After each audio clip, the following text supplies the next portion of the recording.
Hello, hello.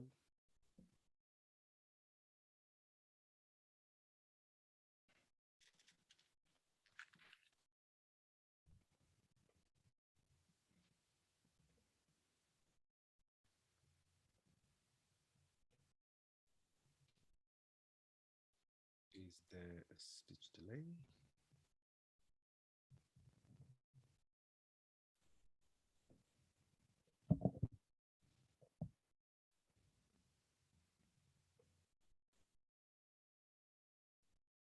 Uh,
all right. So,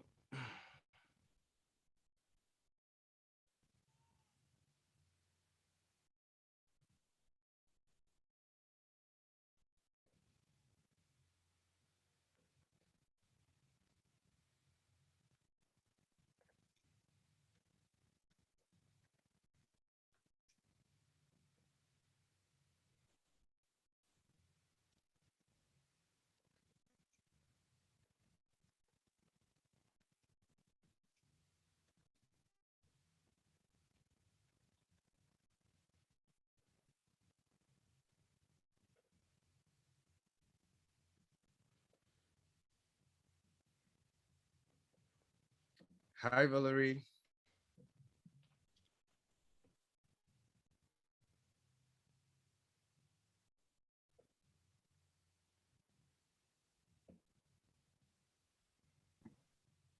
Sorry. Hey. I had to put the the union, we kind of like striking at Delta College. All right, all right, all right. That's good. That's good. That's good. But how are you doing? Oh, I'm fine, thanks. What about you? Good? Okay. All right. Um, I mean, this is my first time off. Actually, Well, it's gonna be fun.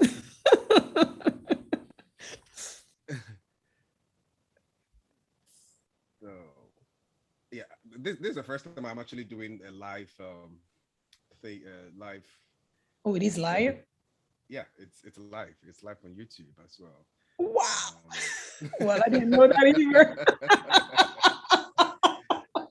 yeah. Wow, I didn't know that either. So I'm trying to figure all these things out. And So maybe I this is should our put a first time. different I know background. we're gonna have other people, hop in. Okay. Um, and yeah, we have. Uh, let me just get my uh, thing together right now. But anyway, we have a lot of things going on in Africa, especially within the arts and culture. We want to, share our thoughts on various things that Hmm. we think will promote the arts, will engage discourse of, the arts, especially arts, history, tourism, and as it were, that is one of the reasons why we also brought in the African live arts to rejuvenate more of our interest into discussions on African art forms, history, culture, tourism, and on and on. So I know, yeah, as I said, some people are going to join us soon, Hmm. um, and we're going to have some discussions we're going to have further discussions on the matter. Yeah, but what are your thoughts? First of all, what are your thoughts on art in Africa in general? I mean, you can pick it from any angle, and then we can go ahead and discuss as we go along. What are your thoughts on art forms in Art Africa? forms or Africa as a whole, because Yeah. well, to me, I mean, I think that's important first to talk about Africa as a whole, and then we get into, and because the art form is just like a part of Africa. So I think it's important to talk in general, of Africa, and is important, is relevance in the world right now. And I believe that Africa always been relevant in the world, but in different capacities. Yes. Mm-hmm.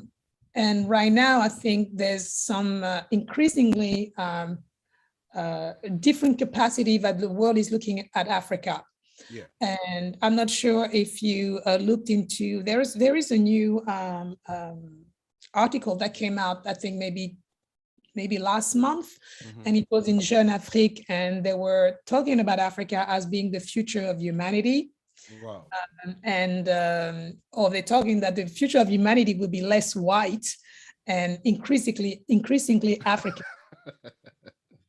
Mm. So that's very, Okay. very important. And that was in Jeune Afrique. That's very, very important. That means that we are going to have um, uh,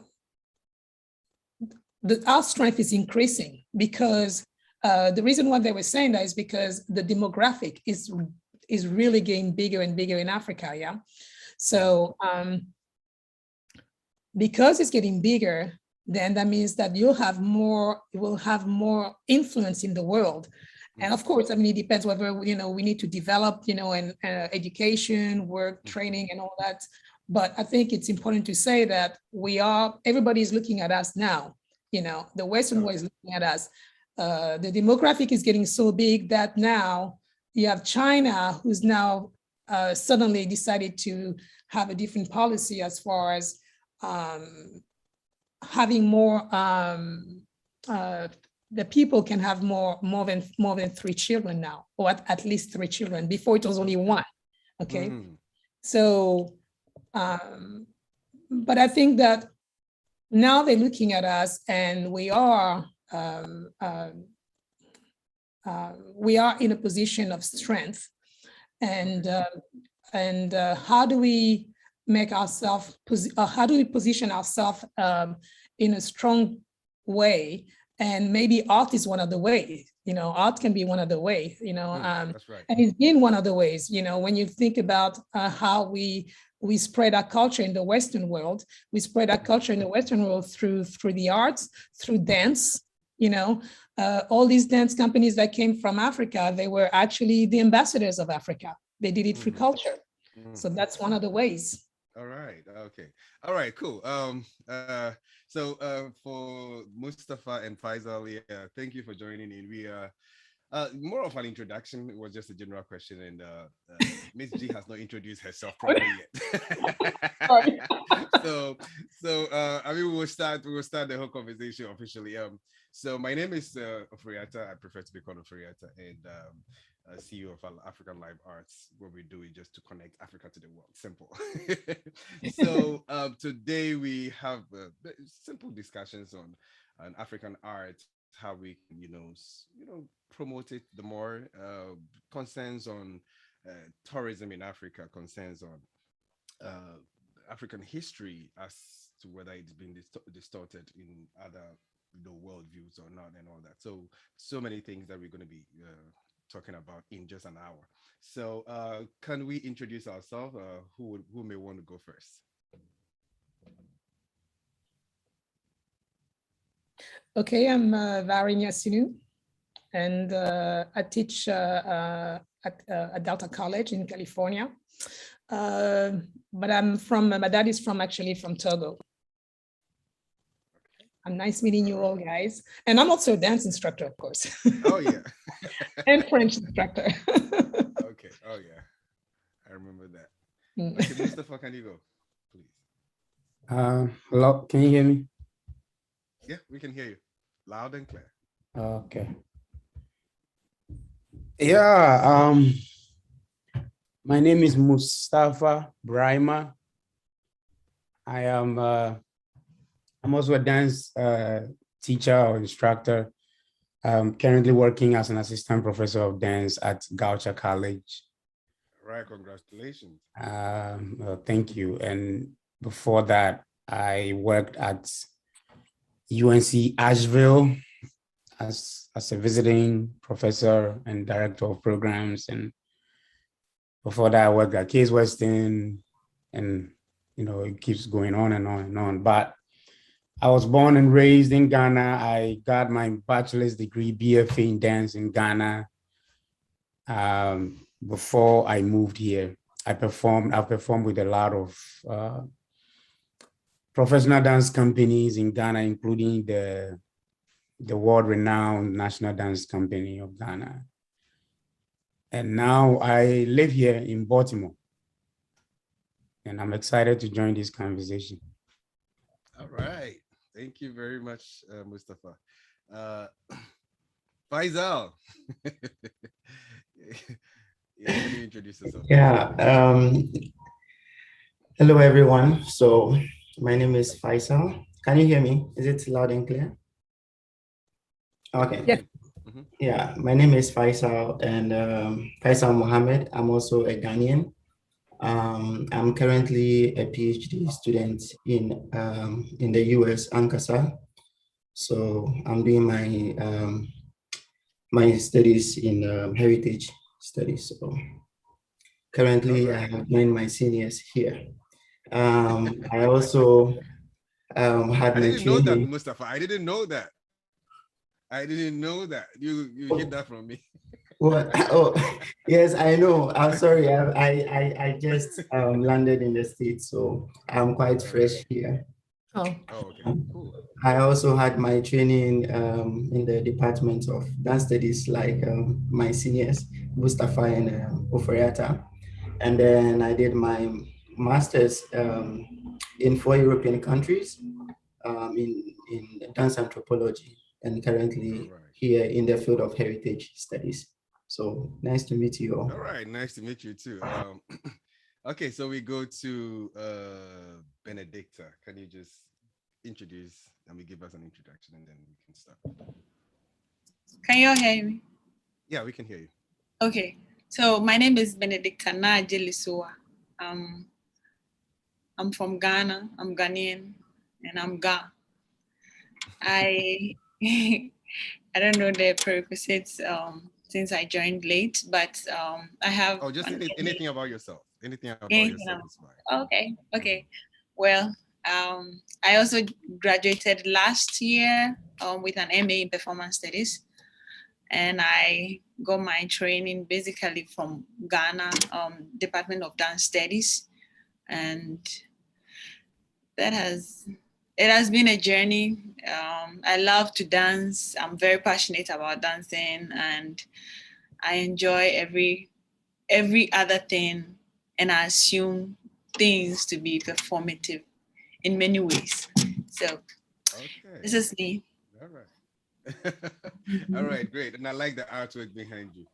All right. Thank you very Okay. much. And I So have both things. So all right. I'm back. I know Belinda Bidiako just joined in. Belinda, would you want to introduce yourself, please? Hello, good, what time is it? Good morning, good afternoon, good evening. My name is Belinda Bidjaka City.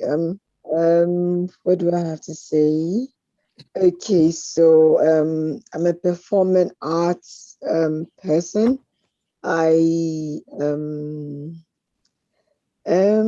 you should have given me the guidelines. Okay, Oh, so anything about yourself is fine. I'm a civil servant. I work with the Ministry of Tourism, Arts and Culture in Ghana. I am okay. So I have a degree, a master's degree in fine arts. This theater arts, play directing to be precise. I studied dance also. Yeah, I'm a female and a Ghanaian. Yeah. All right, all right, all right. That's right. That's right. I'm That's right. surrounded with Okay. Ghanaians. Hello, everybody. Oh, and Miss G is from Togo too, originally from Togo, right? Originally It, from Togo, yes. it's Born it's and it's raised- it's the same thing. Forget about I Ghana. know, we're the same people. Forget How about do you Of pronounce course, your right. name, please? Nyasunu. Nyasu. Okay, Nyasunu. Nyasunu. That's All it. right. Nya Oh, Sunu. Nyasunu. Yeah, it's the same thing. Okay. same people, huh? Same All people. right. So we'll start straight away. I think the first question would be why is it necessary for us to connect to Africa? I know people connect to Africa in various ways. We can talk about you know maybe pre-colonial idea on coming to Africa and colonial and post-colonial and all that. And the devastation that actually occurred, during those period. Now, moving forward, why do you think that it is necessary maybe to connect to Africa? Anybody can actually start on this particular topic if you have any idea, especially within the art forms, because that's going to be our scope today. Um, yes, any person would want to go. I'm just gonna give a little, just for you to clarify. If you say, why should we connect? Do you mean those of us who were born, Oh, who okay. now live in the diaspora? Because now most of us here live in the diaspora. So Yeah, if you're asking why we should connect, is it us or you are just, okay. So if you can be more specific? Yeah. Being specific, we can say that maybe the rest of the world, because I mean that's why I actually started by saying that when sometimes when you talk about connection or connecting to Africa, it might have double meanings, right? But as a now within the art forms and with the rest of the world, why do you think that it is necessary that we create a platform or we make it accessible for people to engage in African art forms? So being specific on the African art forms, history and tourism, is it a necessity? Do we have to promote that? Um, can we use other methods? Why is it necessary now?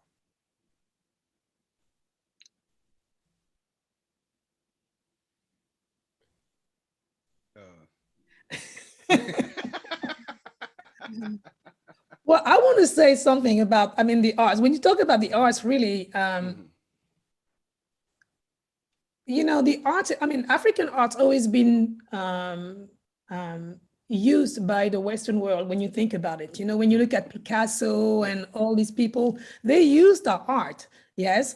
So our arts, African art is really, has an importance in the Western world. The only difference is it was viewed through a different lens. Yes. So it was viewed through the lens of the West of the West. Now we as African has to offer our arts and express and tell them what we are, rather than letting them explain who we are. Does it make sense? And I think that now it's more prevalent because of all the different changes that are happening in America, with all the, at the education level, as I was mentioning to you before, with the ethnic studies program and all that, they want people to, they want students to study so different social groups, but from a different lens, not from the Western lens, but from those particular groups. So then when we're talking about us, African, we're talking about the people from the diaspora, we're talking about people from Africa, or even different movements that are very much interested in Africa. Pan-Africanism, yes? So all these people wants to go back to their roots. They want to go back to their roots. Who are they? Where are we coming from? They're coming from Africa, yes. So that's where I think it starts. And that's why we are here. And that's why it's important for us to provide that again, through the lens of the African people. Let's speak about us. Don't let anybody speak for us, but let's speak about us, and provide them with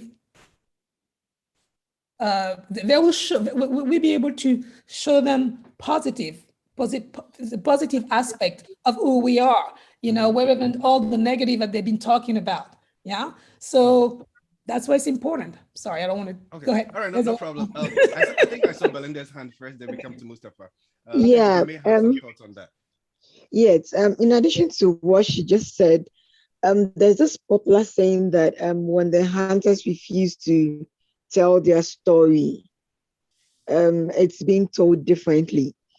So it's important for us to connect with the African, and it's important for us to connect to Africa so that we would know the actual stories. We would find the roots and do it as it's supposed to be done, not as we want it done. Because if you don't connect to the origin, you might get certain things wrong. You might get the basics wrong. And when the basics is wrong, it means that you will not have a good product to sell out. After some time, there'll be distortions. We would all realize that because in the African Ghanaian setting, most of our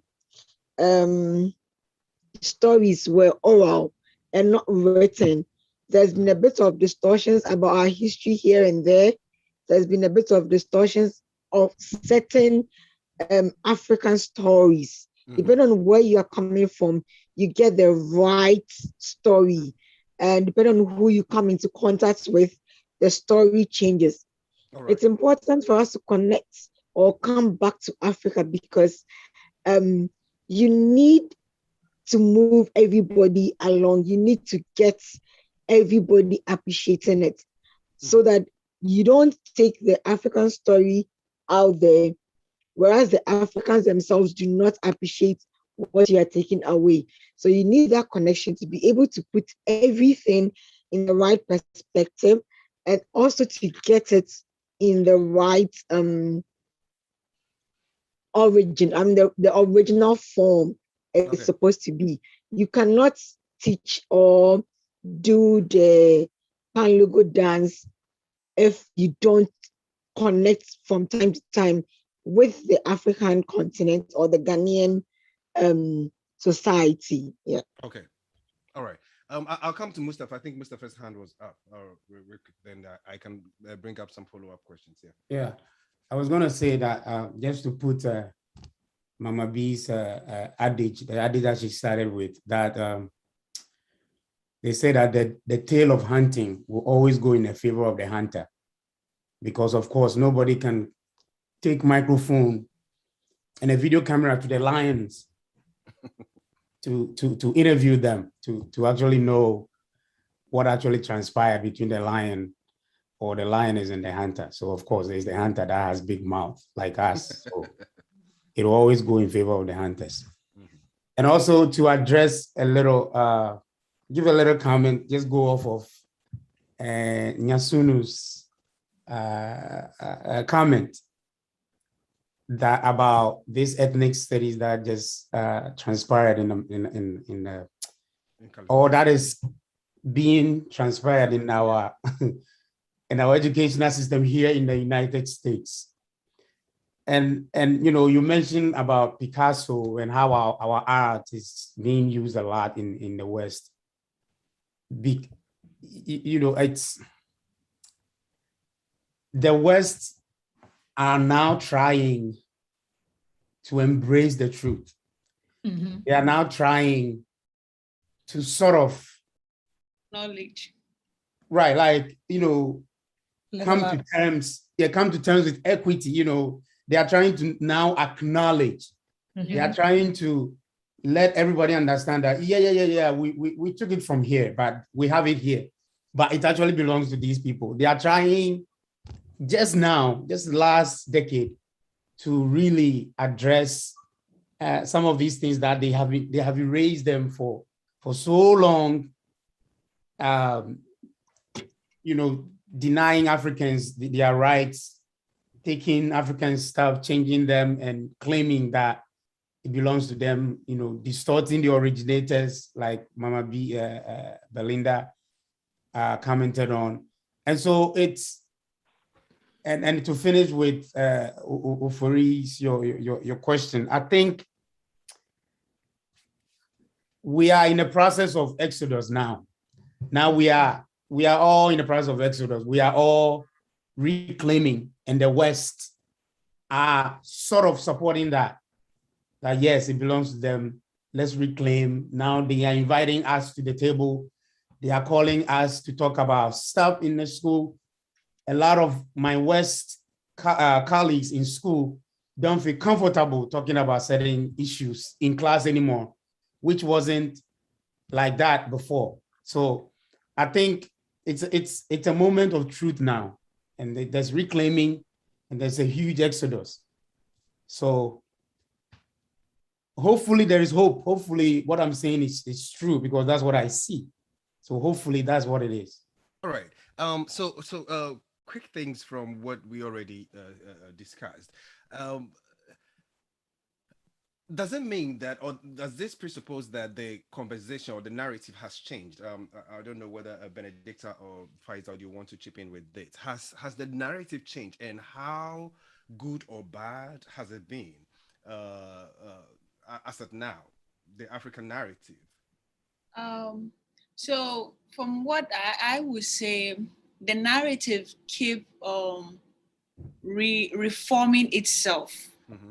Like Mama B earlier mentioned, she said because our transmission of information was basically oral, how we transfer information. Who is Mama B? Is it Miss Belinda? Miss Belinda? Yeah, you don't know. Yeah, how we transfer information has a little bit of distortion every now and then when they are transferred. All right, and so sometimes the narratives to it change, but not entirely. Mm-hmm. However, because we have, I don't want to go just into the whole idea of brainwash or accepting the West into our cultural information. We kind of distort it with considering the information as subjugated. All right. And these subjugated knowledge are the main narratives that we hold dear to our culture.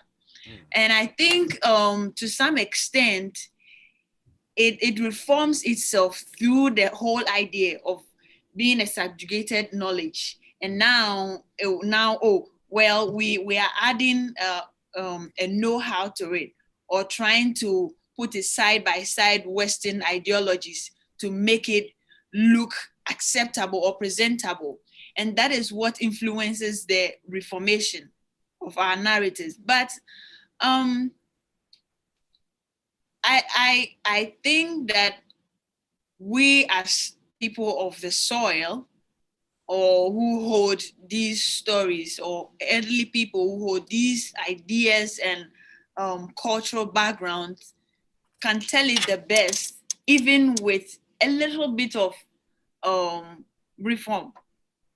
So it hasn't changed, but there's a little bit of reformation every now and then. And that's what I think had been something that has been subjugated to the side over the time.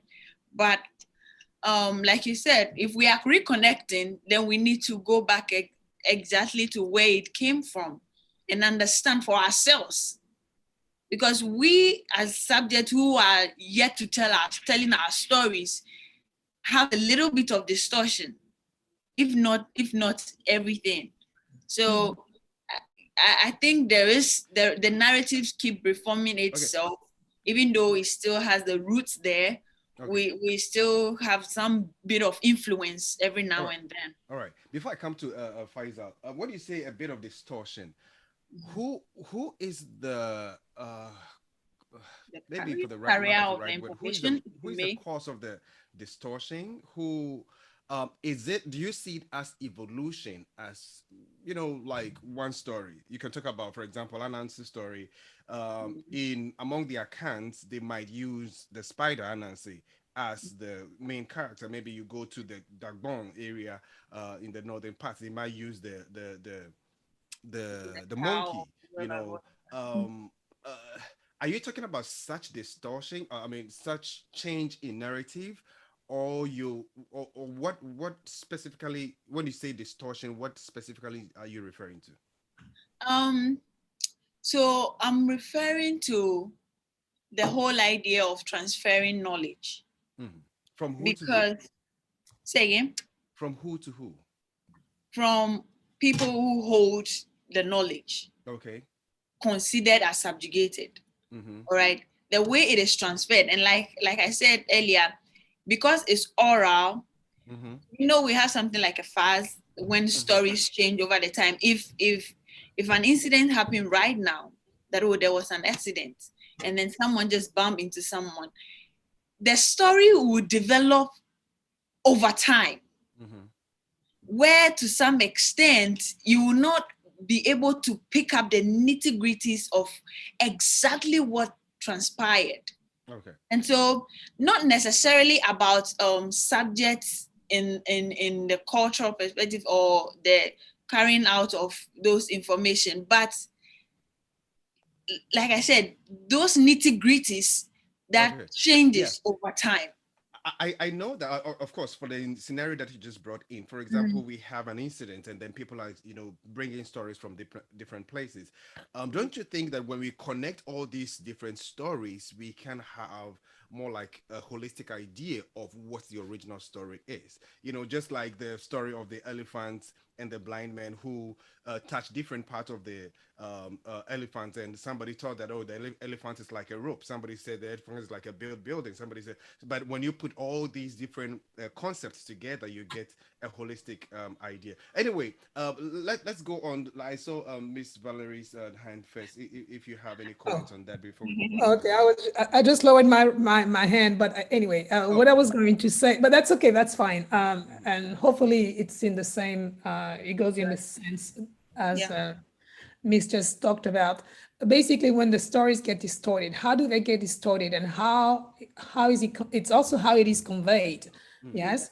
So, and I'm going to look into literature, for example. You know, when somebody from the Western world write about Africa in the literature, what is the story? What is the perspective? It's always very often very negative. Yes.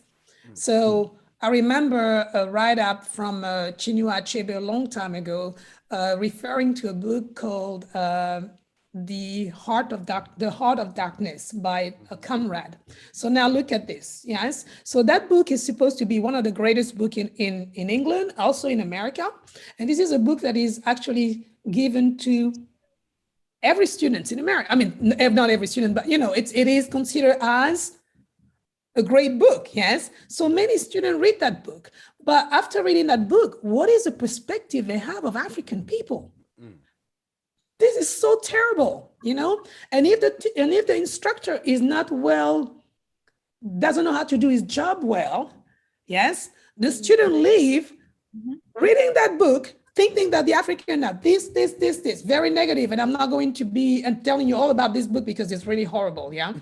But I mean, I'm telling you because I saw it. My son had to read, the book, yes, and there was no follow-up from the instructor. Can you imagine? No follow-up from the instructor. So yes, so this is how it is conveyed. It is conveyed through curriculum. This is how people view Africa, conveyed through curriculum, literature, all these things, yes? Also for the media. What are the media doing when they show Africa? Yeah, usually it's always in a negative, negative site. So it is important that we, again, and that's why it's important that we have that platform, that we, again, promote our art, our culture. Okay. Okay. Belinda, did you have something, a comment on that, real quick? Then we.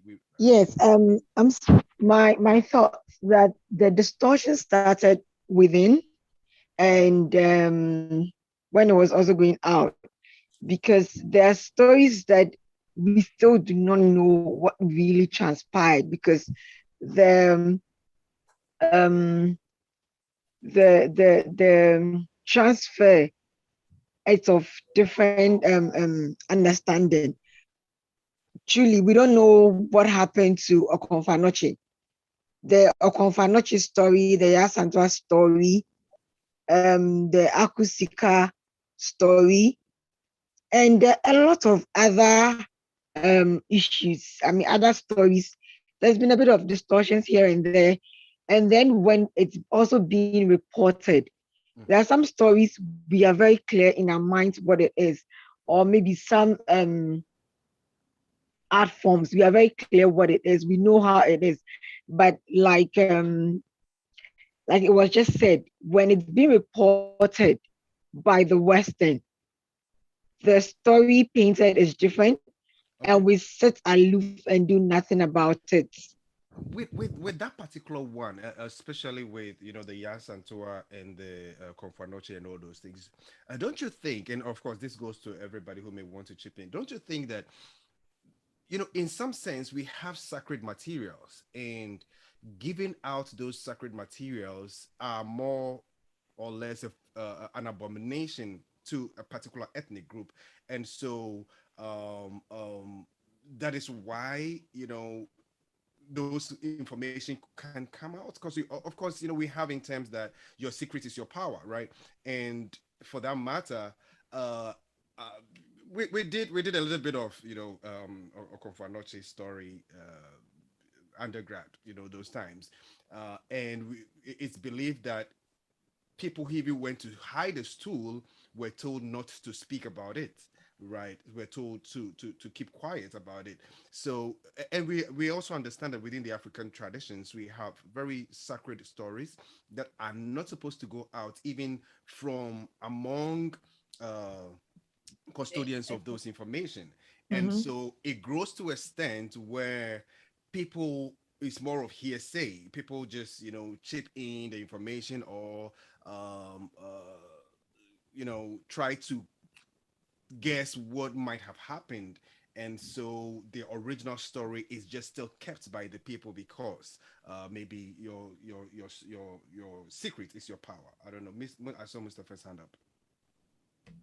I was going to say just quickly that, yes, I agree with what you're saying, because if you go to those who hold the Ashanti spirit, so Menchia Palace right now, to be specific, Yeah, they know exactly what happened to Okonfa-Noche. Yes, there is distortion here and there, because if I come and I'm in Accra and I meet someone in Trotro is the commercial transportation, and we want to talk about, Yasantua, Okonfa-Noche, of course, you hear the distortion. I think if you want to know, go to the people, know who knows it, and go to the people. They will tell you what you need to know, because of course they don't give you everything. Yeah. So the things they teach in school, some of the our curriculum when you are growing, the things they tell you about Confanochi, and none of our teachers that I know, at least those who taught me, none of them ever went to Menchia Palace to ask. They are teaching. I think that anthropological point of research is what we are lacking. We are lacking it like big time. We don't ask. We hear and we believe. That's it. So that is why I'm also saying that when the distortions happened, I mean, I'm referring to what has already gone out. Yeah. Like the media didn't come out, and the custodian of that story so did then not I question. guess our question then becomes, how do we restructure or bring back the exact narratives? The originality. I mean, as I said before, some information will still remain sacred until until the people, the traditional bearers decide that, okay, But it you is no see, more but you sacred. see, I agree and disagree. I agree because of course it's tradition, and we hold, as Africans, we hold our tradition very dear to us. But then also, due to these narrative that has been reported, media, books, and other information transmission bodies, we now have that charge to reclaim exactly what the stories are. And if we are to do those things, this is the time to really find out from the root itself. Now, if we are able to get to this information, the root of this information, if really they are willing to give it to us, are we able to put it out there? Because again, we want to hold it sacred. We want to let it become But again, if it There's is a sacred, balance that needs to happen if it there. is sacred, how exactly. are they going to tell you? And I know Faisal has, is doing something heritage, right? What are your thoughts on these particular issues when it comes to sacred materials, and as to whether To we will go be able to connect to these materials, and should it be out there? Should people know about these, information? Should a ethnic group just hold it dear to them, and just keep transferring it to close, caucuses within those traditions and all that? Well, this is quite tricky. It's also difficult to respond to that because cultures evolve, cultures sustain themselves based on the values that they share among themselves. And some of the values that cultures will share among themselves is secrecy, which have sustained those cultures for generations. So if we are talking about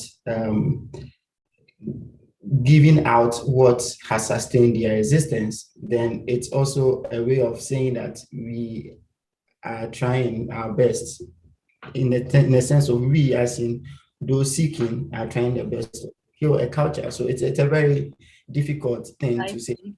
Yep. But it depends. It's all at the end of the day, the power still rests in the hands of the culture that that wants to share to the world what it holds or what it wants to give out to the world. So it's not an easy thing to decipher right now.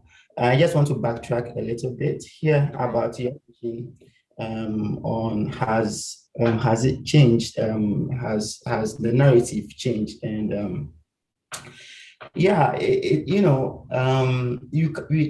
it's also too early to say to even put in the context of has the narrative changed because we cannot really say or but you can observe certain patterns, and I will speak of it from the intellectual sense of view, in the sense that in current times Africans, in fact, a lot of African intellectuals have, taken interest in researching their own culture, and that brings, a different understanding of what really goes on in the culture. Because since the early 18th, 19th, 20th century, most of the research, done in Africa by Western anthropologists has always been from the Eurocentric Western methodology. So using an outside understanding to understand a culture that is far removed from the Western world will always bring out different narrative.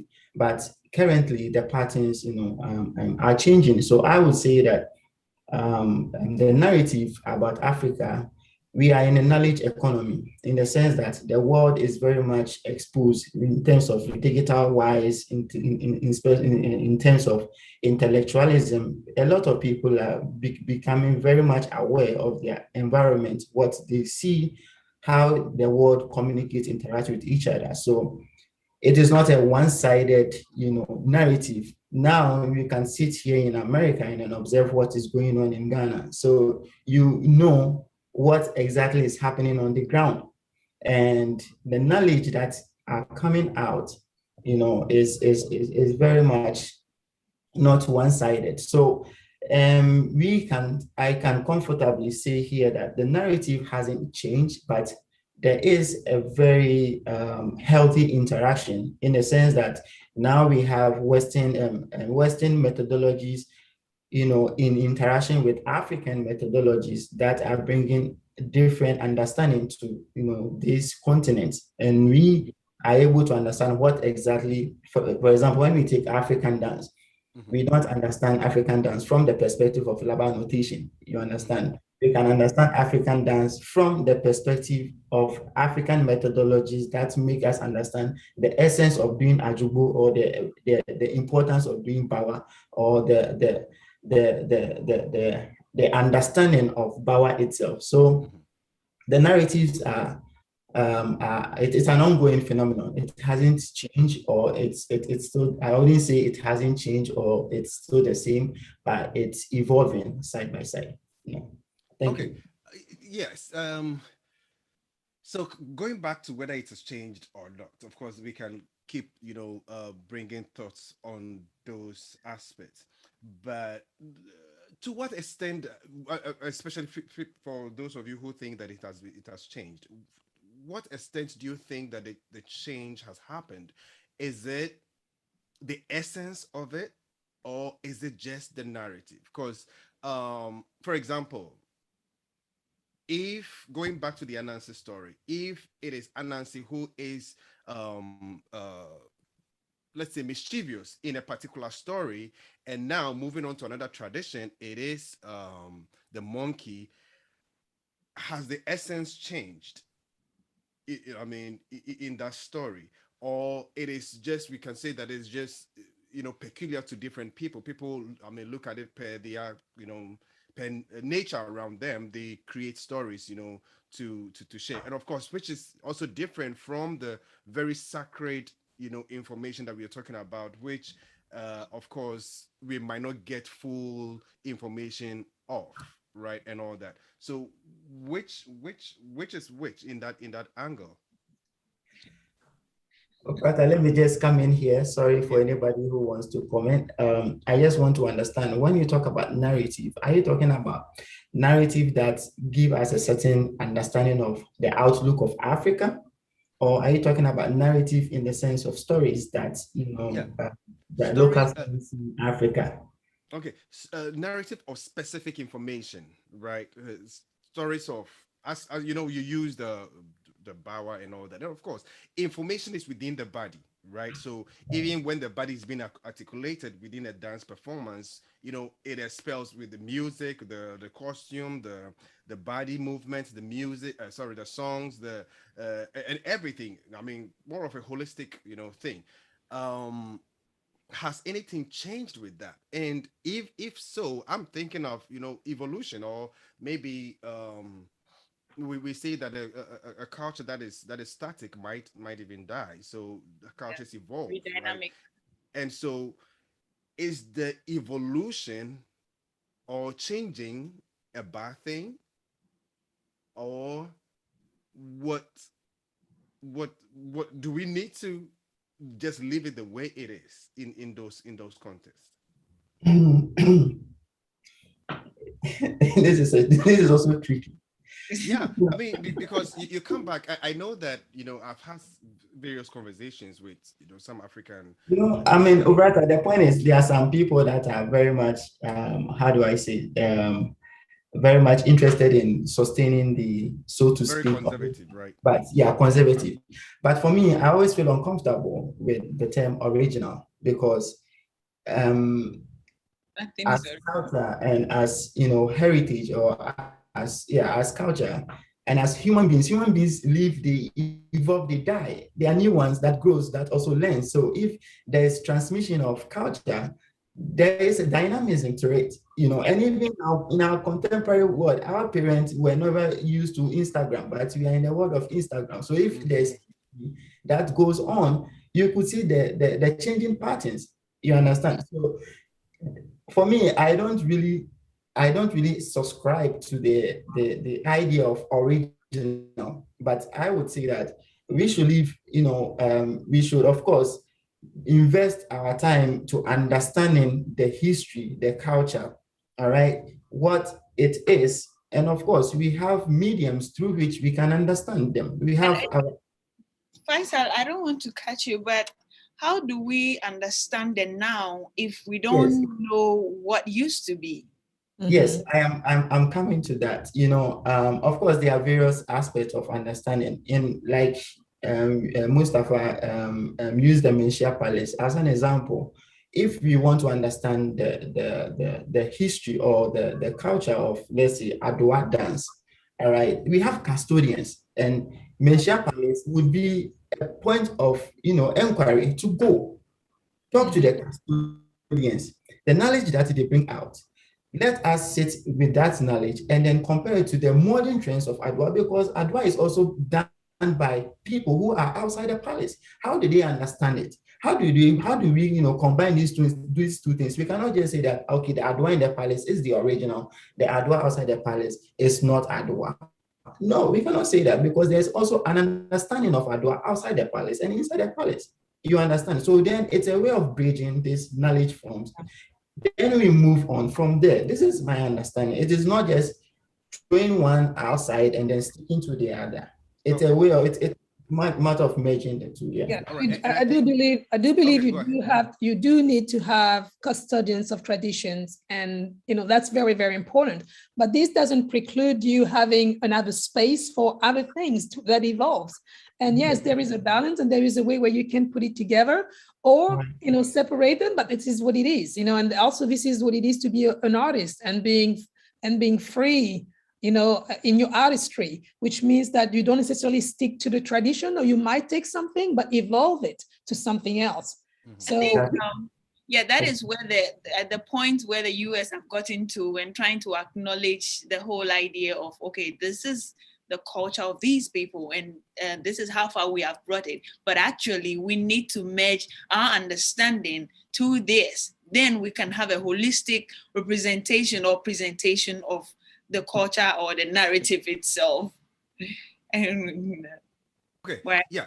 So I mean, going back to that again, of course, we are trying to find how best we can connect to Africa, and whether information that we are connecting to will serve the narrative of what Africa stands for, right? Now, going back to that same issue that we just raised, uh, I know that in academia there is this conversation of what neo-traditional dance is and what traditional dance is, and so if if the dance is not necessarily performed, or if it is not performed within a functional role in the tradition, and it is performed outside the tradition, it becomes a new tradition. And so there is always a friction between custodians of the tradition and other performers. It could be even the university system. And Professor Adinku of blessed memory actually alluded to the fact that they went to learn a particular dance. I'm not sure whether it was the Sichi dance or so, and they brought it to the University of Ghana. They practiced it. They took it back to the people, and the people were saying that, hey, you distorted our dance. That is not our dance. All right. So yes, as an artist, you want to put in your artistic expression and all that, but you realize that there is always that friction between you and the custodians, because they are saying that, okay, yeah, you want to learn what we have, okay, we've given it to you, but then you went and you did what we did not teach you. The artists think that that's my artistic liberty. The custodians of the tradition think that you're distorting our tradition. So there is always that friction. I don't know whether anybody. Well, it all depends on how you titling you in your work. Mm-hmm. It all depends on how you titling that new work. Okay. I mean, I'm going to take like a different, like you have modern and contemporary. Mm-hmm. Yeah, there's two different. It's no longer contemporary is no longer modern. Mm-hmm. Yeah, so you want to make sure that you don't say that your new work is now is a tradition. It is traditional. Mm-hmm. That's where you have the friction, because for me, I don't see any problems with having a real tradition piece, African dance piece, and then a new art. Mm-hmm. So then it depends again how they, how they title it. Okay. Yeah. So oh, I think Faisal's hand was up. Yeah. Oh, Yeah. sorry. I just want to ask this question. When we talk about heritage, Mhm. heritage always bring in the understanding of safeguarding culture for future generation, right? It's not for current and future, not for the past generation, for future generation. Now the question is, if you are safeguarding a culture, right, and then we don't make it appealing for contemporary generation, Mhm. how do we sustain the culture? If you go to you teach traditional, so to speak, traditional dance to kids, and then they don't find it appealing, how do you make the dance appealing for them to learn the nitty-gritties of the dance? Mhm. You understand? So it is not just it's not just about, well, it's quite a difficult thing. But for me, my understanding here is that, of course, we can safeguard the culture as it is, but at the same time, too, if we are promoting a culture for future generation, for current and future generation, Mhm. there should be a balance, a way of making it, dynamic, relevant, appealing, but without losing its essence. And that is where, of course, the crux of the conversation is. Um, for example, let's use what, I'm not sure whether everybody knows soakings. Yeah. Putting we have this food is it yeah, Saba. food, right? Yeah. Yeah, Yeah, food but Gary. Gary, and Yeah, we have Gary, Gary, Yeah, and yeah, it's made of cassava, right? And yeah, then yeah, we have your sugar, and then you're supposed to, within the tradition, you're supposed to put 1 cup of water into a cup, add half of the cup, maybe 3 teaspoons of Gary into the cup, and add two spoons of sugar, and then mix it and eat it.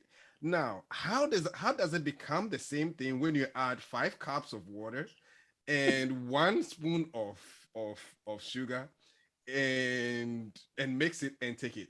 Do you think that the relevance will still be there? For example, yes. And of course, I'm not agreeing to I'm not saying that okay, people have to tightly hold on to what tradition is, because the question then I ask is that 50 years back, was that particular dance or art form performed the same way? Even transferring the dance or the movement or the idea, the art form, from one particular person to another person, there are a lot of changes that may come in. Yes, within the traditional context, even people say that, yeah, prior to colonization, our ancestors, probably they use the local gin. Now, post-colonial era, we are using schnapps and all that, which is a change. So what change is good within the tradition and what change is bad?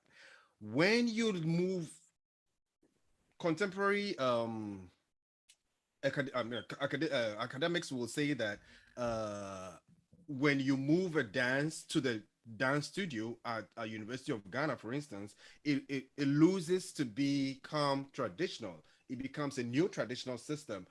Even when the people who are performing the adua at the chief palace in Menchia, when they move from the Menchia palace and they come to the state house, and they are not necessarily performing the adua to an entrenched, rite or ritual, it loses its value of being traditional. It goes to neo traditional, because within the traditional forms there are so many things that connects together to make it real, to make it the real thing. So if all those angles are not there, yes, you're performing the dance, you're showing the form, but then it does not necessarily become the original thing. And so, of course, within these two spaces, we can talk about distortion of narrative and all that.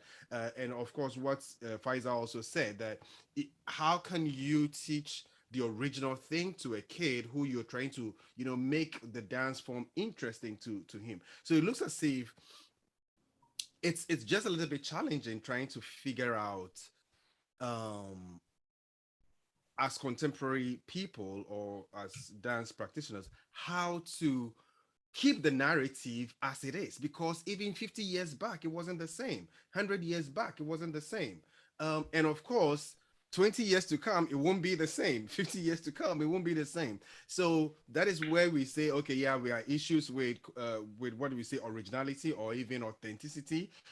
What is authentic? And I think that what is authentic is within a particular time frame. Maybe as at now, what we are performing now is what we believe to be the original thing. 5 minutes later or 1 year later, it might not necessarily be that same thing. With that, people around the performance might change it so much. All right. So then, of course, there is always this argument of what is the tradition? Are we actually keeping the tradition, or we are allowing space for, our own improvisation, our own thoughts, our own feelings at a particular time and all that. So that is also another thing that we can actually look at. Rather, Yeah. I think Mustafa has written something. I don't know who just wrote, but you mentioned the gene thing, right? Yeah. Our ancestors, and in fact, parents' ancestors are subscribing to The good imported genes. You understand? They accept imported genes. The essence is that the relevance of doing that libation, the words that are mentioned, Mhm. if they make sense and the essence is being kept, who cares about the gene? The gene is also part of the process. So then we can talk about the essence of the gin is the alcoholic content and not the bottle, right? Exactly, it is alcoholic. You understand? And then you are enacting. No, the point here is that you are enacting something that looks like you are beseeching the gods, right? And then you are asking for certain things for the community. Now, it is not the gene per se; it is the inaction that one is doing, and that inaction, that the words that are being said, the context that the inaction is being done. In fact, the goals that is now very much used to Western gene instead of local gene. The fact that there's this interaction, the essence is being kept. Why am I saying this? In the local setting, of course, every year there's an annual festival. Those dances that are being done in these festivals do not come into University of Ghana or the formal setting to be danced. They are danced in the local setting.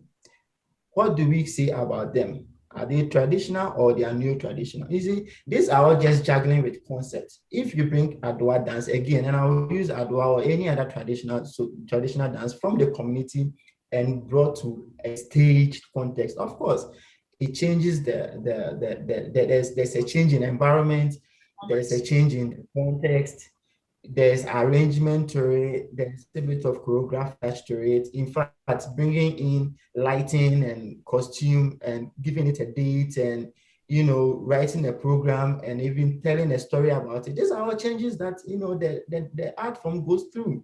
But the question is, when you put this dance in the university setting and perform to a different public, does it changes the name of the dance? Does the movement themselves change?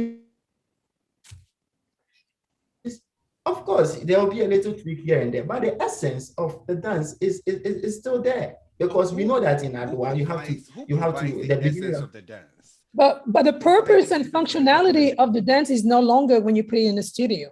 Of course, yes. So that's what I'm saying. Exactly. Who gives that essence? I think that essence is given by the custodians of the particular dance. No, and but it's rooted within their traditional forms, right? Oberata, the point here is that, when we talk about essence, which is we are talking about the value here. If that is not what it is, you can correct me. But, value creation is a big, of course, in the local setting, the dance is valued within a certain context. When you move this dance to a different context, it is also valued, because if you bring Adwa to America here, and then you perform it to the American public, are you telling me that there wouldn't be any value given to the dance because the local people are not here to perform the dance? Of course not. It is giving value as a Ghanaian traditional dance. Does it changes it to be a Ghanaian neo-traditional dance? No. You understand? But it is the context and it is how we sort of put value to it. Yeah. So yeah, I agree. I agree. Because if you are talking about essence, taking us back to multisensory modality movement of African dance, how grounded we are supposed to be, how almost all parts of our body is doing something within the dance performance. If we are taking dance to be an example, all these come as a whole value on its own that is embedded in the dance form or the culture or the narrative, however it may be, you see, to be put out there. So then the essence still remains because that was how it was created. That is what makes an African dance or African art. All right. But who gives that narrative? My question is, who gives that narrative? Because is it the onlooker or the people who own the tradition, the custodians? Because I think it's the people who owns the tradition. Yeah, but the people who own the tradition we have been wouldn't able see to deduce the values of these forms. All right. We as the custodians have been able to know that, okay, this is how a dance is performed. This is what kind of movements you do that signify that this is an African dance. All right. When you are performing an Adowa dance, then you know certain movements are not allowed. You know that is a particular value that is essential to the dance movement. And so as custodians, we recognize that. And so when we are putting it on stage, off stage, wherever we want to stage it in performative forms, we recognize that essence. And I don't think it loses its potency, if you may. Or yeah. Okay. I think I don't know what Mustafa would say about that, but I think I think that still there might be some friction here and there, because the essence is not just, that's what I was asking before, that the essence is not just what we think, but it's more what the custodians actually think it to be, right? So of course we have learned it. We have learned the basically most importantly and even to our best of knowledge, the movement and some history about it. Does it go beyond just movement and history? Back to that just go beyond just the performance? Come again? I'm saying that I think it takes us back to the interaction between what we have, what has culturally, dynamically happened over time as a culture. All right. Yeah. And yeah, Mustafa has something to say, and then we can start wrapping. I wanted to say that when we take any recreational dance form, for example, like what Faisal said about if you do Adowa anywhere else apart from the Mencha Palace, does it lose its context? Yes, we can, we will call it new traditional dance. We will attach all the theoretical phenomenon that comes with it. But we have to know that if you do Adowa anywhere, if any of us here, we finish this meeting right now, we walk outside and we see a bunch of white people doing Adowa, and they are playing the rhythm, and they are wearing the kente, and they have the drum, the kwedum, everything, the colors, black, red, fine, and they are playing and they are dancing, but the dance is not quite. But you know that it is Adowa, right? And as Faisal has also said, there are a lot of people, there are a lot of groups in Kumasi, even at the backyard of the king. There are groups of people who play Adowa, and I'm sure he hears it all the time, right? We should not forget that the Adowa that will be performed, the Adowa that was performed when the king's mother died, the queen mother, when she passed, was it 4 or 5 years ago? Yeah. The Adowa those women performed for her. It is Adowa. It's a different kind of Adowa that I have seen. Yes, it is. It was Adowa. The rhythm, everything is fine. You hear it. We've seen the Ghana Dance Ensemble. They do Adowa. Look at the School of Performing Arts. You know, we are lucky to have the Ghana Dance Ensemble with us in the same building. We share the same space. They will teach us Adowa. Of course, they are professional company. I'm not trying to compare us to them. The Adowa that we will do, the best Adowa student versus any member of the Ghana National Dance Company. We will say both are Adowa, but Charlie, there are differences. Different. Yes, the Adowa those women did in the Mesha Palace. That's how I knew. So if those people, if you are playing Adowa or you are doing any movement and it's not quite there yet, these are the people who can scold you. Immediately, I realized that, oh, so these are the people who give me the knock and say, oh, it's actually not this. It is, you know. So, and again, I also realized that all the dances that we know, all the dances that I know, I have to go back and ask. I have to go back and watch. I have to go back and observe. It doesn't mean I don't know Adowa. How do we get back to the main thing? Because for us, it has distorted to some extent. And so many but Benedicta, distortion or no distortion, it is still there. Yeah. It is still there.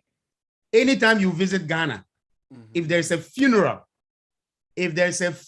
not just any funeral, if you hear that there's a funeral and the king is attending, go and watch that Adowa. You will know that it is there. You see, we can't stop evolution, but we still need to conserve. We need to conserve the origin. So there are conservatives who actually, I mean, within that space, it means that the change is actually very mild compared to the outside world. Because I know that even going back to my interaction with Professor Dinku, he also alluded to the fact that even the kitty that we see now is too fast. I mean, growing up, I thought that kitty was fast. When you compare Adowa dance and kitty dance, kitty more like borrows a lot from the Adowa dance, but then the tempo are not the same, right? I thought it's fast, but then the idea was that, oh, in contemporary times, because of maybe what people see as aesthetically, maybe if that's the right word, aesthetically beautiful to the eye, they want to appeal to people around, and so the change is very wild as compared to what should be. So yes, maybe within the customs or the tradition itself, change takes time to occur because they're trying to conserve and preserve as much as they can the tradition. But when you come outside, hey, that's a free world. We have artistic liberty, and so we add our own input to it. So going back to the topic, connecting to Africa, maybe our last comment from everybody. How do you think we should connect, or people, the rest of the world, to connect to Africa? Do we connect to both sides, which are the custodians itself, or people within the arts who are actually adding their own forms to it? So these two sectors. What the question again is: should the people across the world connect to custodians, just the custodians of tradition, for them to get, what is being done or what it should be, or they should connect to people who have actually taken these forms and rebranded it, for lack of a better word, rebranded it to their taste, and also should we also connect the two? Moving forward. Before, I think Mustafa, yeah. yeah, Yeah. I just want to say something quickly that every time these questions come up, this type of question come up, I always say that for me and for most of us who are still in the art, who are still doing in the art, and our research is connected to the continent, we are already there. We're already in the train. It's just a matter of getting to our destination and how we are getting to the destination, right? So if you ask me how I connect, for me, for instance, since I've been here in the States, I've been teaching dance since I haven't done anything else reasonably. But what I've been doing and what I've been standing for is teaching African dance, African music, African drumming, contemporary African dance. And even when I teach contemporary dance, my education has been Western education. But every time I'm in these institutions, and when I'm in these institutions, I do not let them, I Africanize everything. That's my strategy. That's how I've survived in here, just representing anytime, every time I have the chance, the slightest chance I have, I will represent, yes, the language, I mean, you don't really have to think really far. You don't really have to doubt when you see me in any shape or form. Yeah. My presence, the way I speak, my mannerisms, what I eat, like when there is a buffet, the things that I will select. You look on my plate, you know this guy. Where is he from? You start asking questions. There's no denial. No. I am. You are. Okay.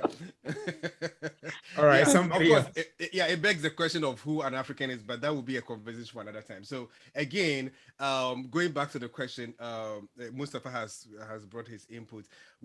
Where should the rest of the world connect to? Is it to the custodians, the tradition itself, or they can connect to the people who have, maybe the new people, if that is even a word, that is people who have actually used the traditional forms and created new things and new inspiration out of them, or both? So anybody can go. I don't think it's really up to us to decide. I mean, the custodians, they will decide whether they want to do it or not. And if they want to be, they want to keep it sacred, they're going to keep it those sacred. Who are connecting. I mean, I'm talking about those who are connecting. Yeah, but then that means that the custodian have to be exposed and open to it. Yeah.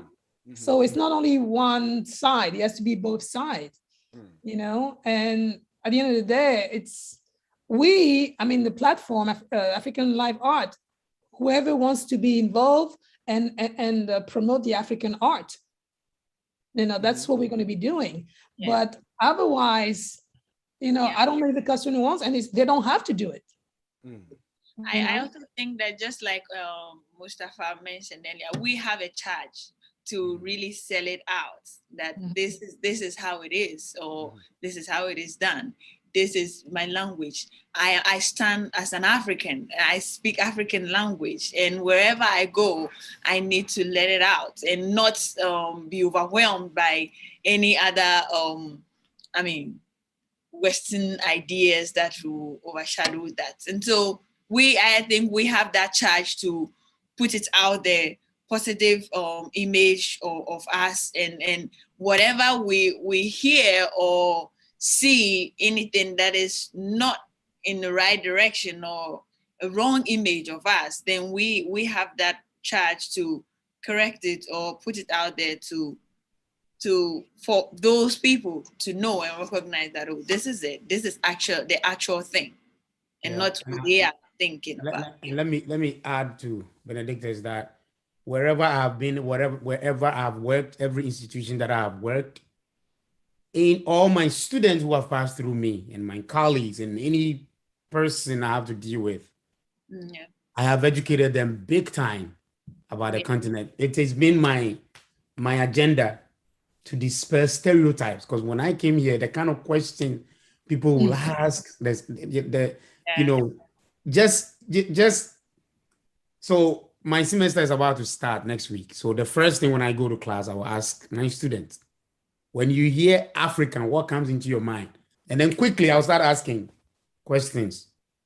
And then, you hear, things like Lion King, war, disease, hunger, poverty, I think students. yeah. Okay, I don't know, but I think when it goes to those aspects like the war and the hunger, it might be probably the lower grades. Um, for some of the teachings of teaching over here, people try to be at least respectful. No, but you We just try, they try to. Oh, brother, I mean, you'll be it might be in surprised. their Oh, heads. It might be in their heads, but they'll try to be respectful. You'll be surprised. yeah, You no, haven't it was met any of the big fishes who will tell you that, these things. I said someone asked me in Uh-huh. Brazil that, oh, you're from Ghana. I heard in Africa you people live on trees. 2017. So I mean, Yeah. ridiculous. But Yeah, Anyway, we are. There's still a lot. a lot to be Yeah, done. there's just still a lot to do. Yeah. All right, Faisal, what are your closing words on the? Well, I topic? think What you're it's connecting not to? about, it's not closing per se, but just to add on. And Uh-huh. I will speak from the point of view from heritage, because to your question, if someone is interested in learning about Africa, where to go to, I think it depends on the agenda of that person. If the person is interested to understand what the custodians themselves do, then the person knows where to go. And then if the person is also interested in the evolving aspect of the culture, then he or she should know where to go. So it's dependent on the individual interested to do what exactly he needs to do. But I will add that, when we think about culture again, and for example, when Mustafa mentioned about the funeral doesn't come every day. The grandmother of the king doesn't happen every year. It's once in a lifetime. Mhm. And this adwa that Mustafa just described or mentioned, it will happen maybe in the next 60 years. So how do we then, again, we want to talk about originality.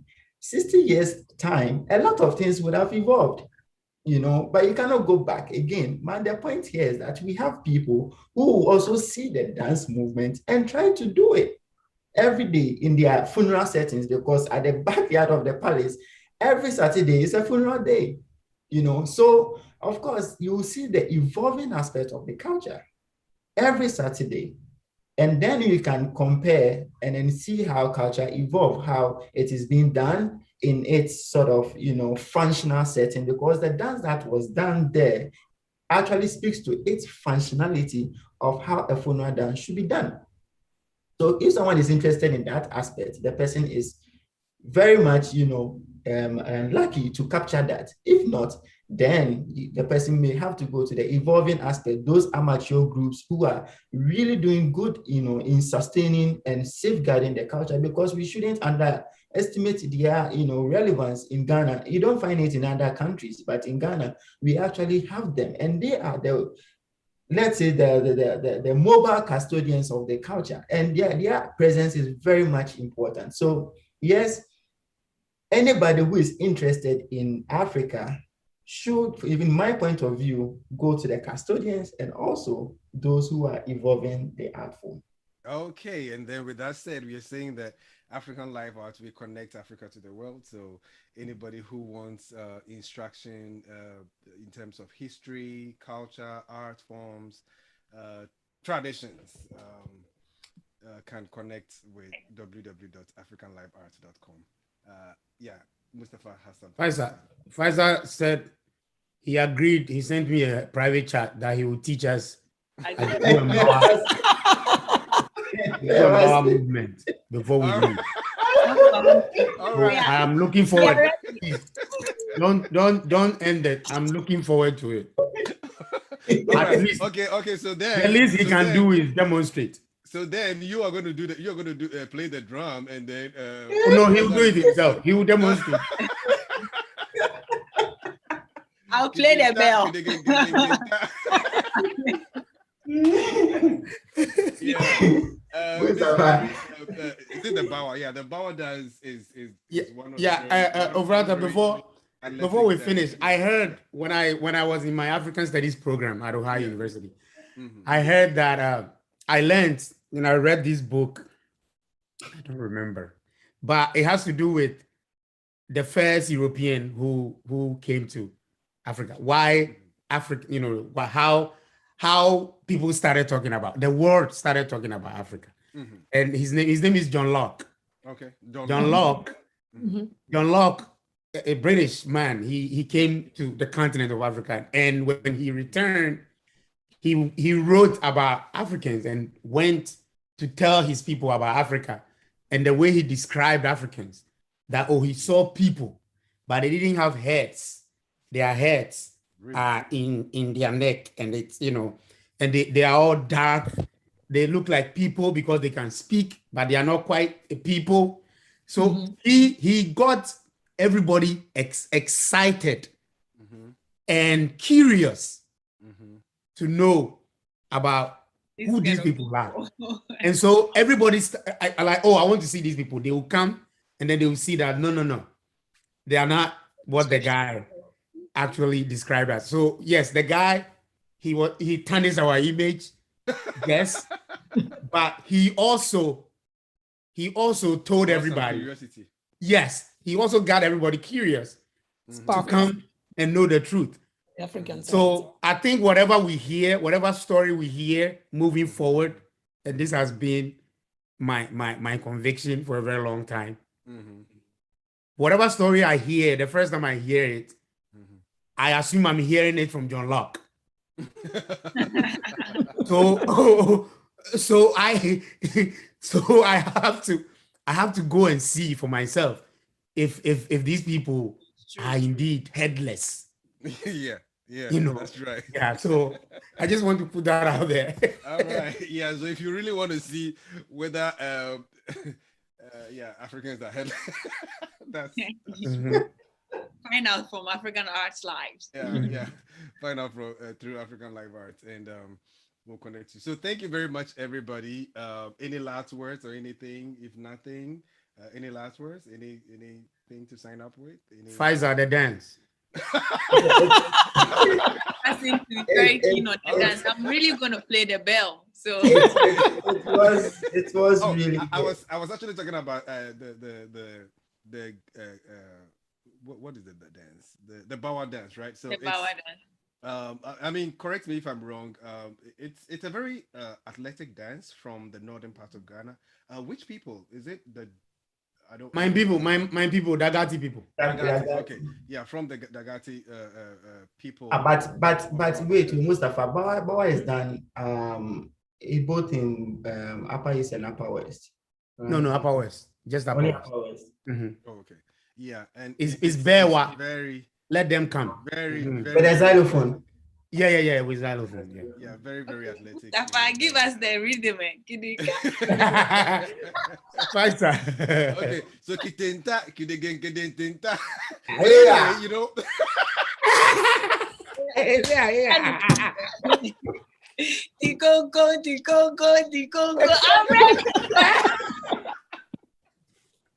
I'm dancing.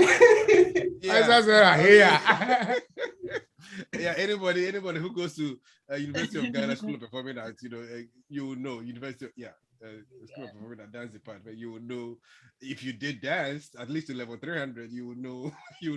Level 300. Nice meeting right? you. Yeah. Okay, my time level 300. I don't know whether are we live on YouTube? Oh yes, we are live on YouTube. We are. Oh, okay. Yeah. Okay. So thank you very much, everybody. Nyasunu, I put my email address. Oh, good. Let me put mine. Yes. Yeah. Email address. We should first email me. All right. Email me your number. Okay. So okay. I will. I just put my email too. So. All right. Thank you. Perfect. Okay, so thank you Operator, very much. don't Everybody. end the meeting yet. Let me copy the email addresses. Okay, okay. Oh. You are free to. Yeah, it's Mr. Brimer, just Mr. Brimer at Gmail, and then Yeah. Valerie. Benedicta, you should put your email address. I'm going ahead to put my email right now. I don't know whether this is going to be live though, so you should be expecting emails from all of us. I know. All right. Okay. So I think it's a good start. This is our maiden edition, trying to have conversation on African art stories. Today we were actually biased. I think we were all from dance background, so we did more dance examples in the dance. Hopefully another time we'll get people from different health and backgrounds as Yeah, well. Ofer, I can connect you with some music, ethnomusicology, and economics people to politics. Because you need that. That would be great. That'd be great. Yeah. Let's have more conversation on that. And if weekly we can have this conversation and then get people to appreciate the arts and connect them to African live arts and so on and so forth. So are we done sharing email addresses? Yeah. There's one person missing. Oh yeah, I think Belinda, Belinda, she's probably having what is it? Internet issue. Yeah. Oh, okay. All right. So thank you very much again. Very grateful that you connected with us today, and then see you another time. But for some of us, we have another meeting. Thank you. Okay. Bye. Bye-bye. Bye, you guys. Okay.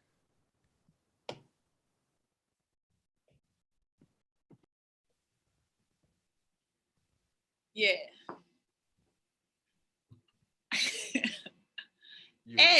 You might still be on YouTube. I don't know. you wanna end it totally and then you send another one. I can because it still says live on YouTube.